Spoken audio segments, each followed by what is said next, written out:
Good day, Florence. My name is Alexandra Green and I'm speaking to you from Athens, Greece. I'm here today to present the results of an experiment conducted as part of my MA programme. I have a question I'd like to ask you. To vote or not to vote? That is the question. I'd like to start by presenting my experiment. The primary aim of my experiment was to compare grammar practice and acquisition of the English causative by means of processing instruction in a traditional classroom setting and a call environment using the interactive response system Just Vote. I'd like to tell you a little bit about the rationale behind the experiment. As we all know, computers are ever present in the contemporary foreign language learning classroom. Language teaching and learning is a far more pleasant experience, and there are higher levels of motivation guaranteed amongst students and teachers alike, as discussed by Halls and Higgins and Levy. Golonka et al. Quote, "Well-established technologies such as the personal computer and internet access have become nearly ubiquitous for foreign language learning in many industrialized countries. In Greece alone, many foreign language learning schools and institutes are equipped with the interactive whiteboard, and technology is now being integrated into the foreign language learning process. However, it is a fact that, for most technologies, actual increases in learning or proficiency have yet to be demonstrated, as quoted by Golonka et al. And this, of course, has provided great motivation for the present study. Why did I choose a voting system? First and foremost, there has been a small amount of research carried out on voting systems, one of which was carried out by Schmidt. The affordances of the active vote system of the Promethean brand of IWB, Interactive Whiteboard, a voting keypad enabling students to respond to assessment and other questions, which can then be analysed and presented rapidly by the ActiveVote Studio software. According to these findings, students indulged in the element of competition it generated. Why Just Vote? Why did I select Just Vote? First and foremost, Just Vote is in the syllabus at the group of language schools I teach. The interactive response system affords sophisticated software. There is increased motivation and interest on the part of students and teachers alike, and students and teachers have access to instantaneous live feedback and reports. Just Vote can also be implemented for consolidation, testing, and games. I'd like to talk to you a little bit about the affordances of Just Vote. Students are required to respond to questions. These may be multiple choice, yes, no, or true and false. And they simply click on the button of their personal handsets to vote the correct answer, which is recorded immediately. As you may imagine, this generates a huge element of fun and, of course, healthy competition simultaneously. The teacher, as you can see here, may choose to create a question with a picture, a web link, a sound file, or a video attached, and the students have the opportunity to view the image, the picture, or the video full screen, something that will enable them to answer and to respond to the question more effectively. Another example of a question on the Just Vote system with an image attached, which again can be enlarged. The toolbar at the top of the screen makes the system very user-friendly. When students use the Just Vote interactive response system, questions are projected on the interactive whiteboard.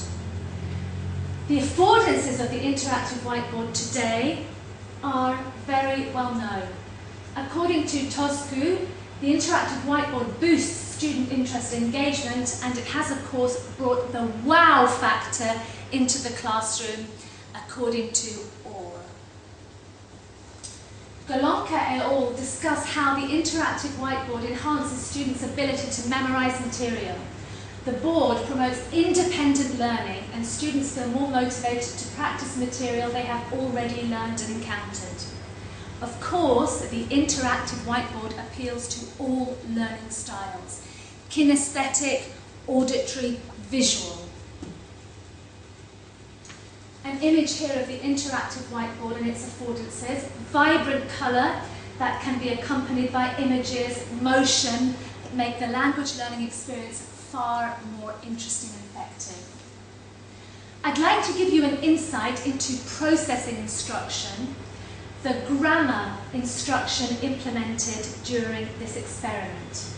Processing instruction, according to Wong, is a type of focus on form instruction that is predicated on a model of input processing. It's form-focused instruction concerned with how language learners process input. Part of processing instruction entails that learners be given explicit information about a structure, linguistic form. They are given information about a processing strategy, and they are then asked to complete structured input activities. These structured input activities, SIA, are created so that learners are firstly pushed to notice and subsequently process grammatical forms which may go unnoticed. The first step, according to Lee and Benanti, in creating structured input activities is recognizing the processing problem. Structured input activities in the present experiment were created with the causative form in mind. My parents had the house painted. Students may interpret this as if it was the parents who painted the house and not somebody else. This would be the information on the processing problem, and then students would subsequently complete the structured input activities. There are two genres of structured input activities: referential, where there is a right or wrong answer, multiple choice, yes, no, for example, and effective, which requires students to respond expressing agreement and or opinion. The variable in this experiment is SIA practice in a traditional versus a call environment. The duration of the experiment. In its entirety, the experiment lasted less than 2 weeks. In the first week, there were 4 hours instruction, 2 on one day, 2 on another. First day, pre-test for the students in order to ascertain they were not familiar with the target grammatical structure at all. They were then given explicit instruction, and they were then asked to complete structured input activities. On the second day, there was a brief repetition of explicit instruction, more structured input activities, and at the end of the 4th hour, students were required to sit a post-test in order to see the results. The second week, there was a delayed post-test to see whether the results would persist over time. The assessment was in terms of a pre-test, a post-test, and a delayed post-test. The pre-test was immediately before instruction, the post-test just after instruction, and the delayed post-test a week later. I'd like to add that all assessment tests were paper-based for both groups. There was an interpretation task, which involved multiple choice questions, and a production task, which involved sentence completion. Here is an example of a question in the production task, which in total carried 16 points, and an example of a question in the interpretation task. There were 15 questions, which each carried 1 point. It's important to state that the results of the pre-test, which students sat before instruction, demonstrated that both groups did not know the target grammatical structure, the English causative. Let's have a look now at the experiment itself. For the purpose of the experiment, two groups of students were created. One core group consisting of 4 students and one traditional group comprising 4 students as well. All students have been learning English as a second language for 5 years approximately. They are all familiar with the use of technology, and they are all familiar with the use of the Just Vote system, which is used for assessment purposes throughout the academic year at the group of language schools involved. The traditional group were exposed to explicit instruction on the causative form by means of a teacher. They were then asked to complete structured input activities on paper. Here is an example of one of the questions in the paper-based activities. They were asked to look at the question and tick A, circle A or B. There was an image in colour. The core group also received explicit instruction, again with a teacher, the same teacher, and they were then asked to complete structured input activities on the Just Vote interactive response system. And we have here an image of the question as it is projected on the interactive whiteboard. Students could click on the image to enlarge and view it full screen.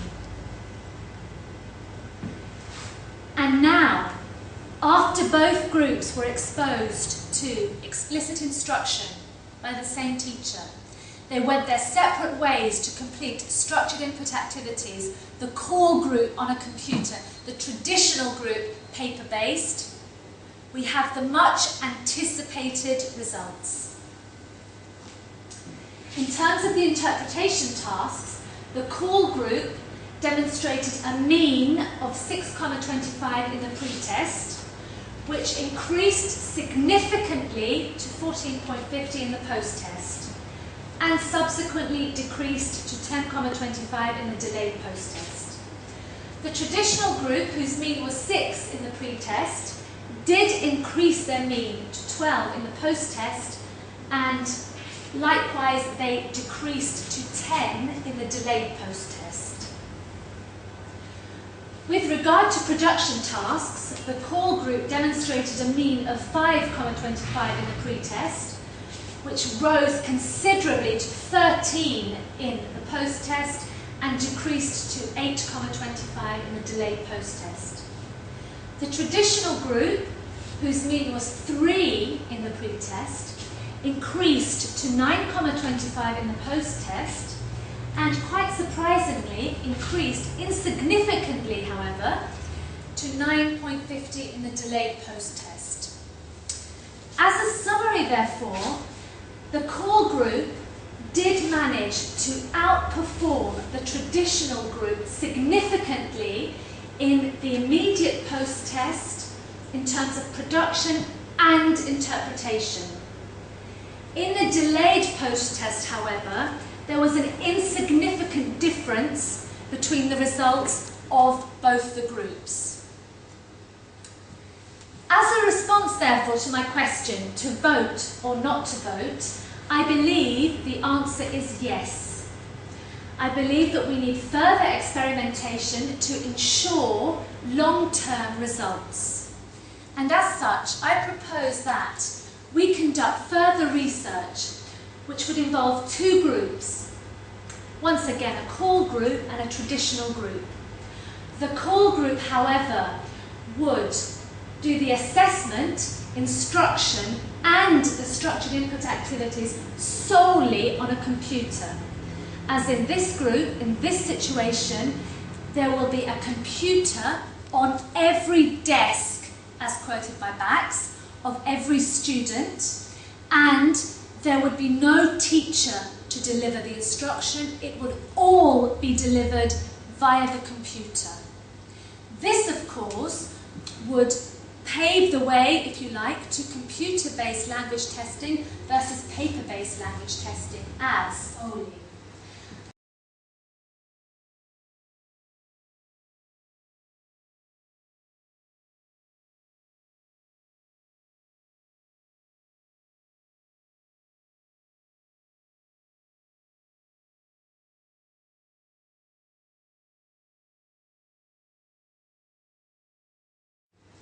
I thank you very much for being here with me today. It was a great pleasure to speak to you all.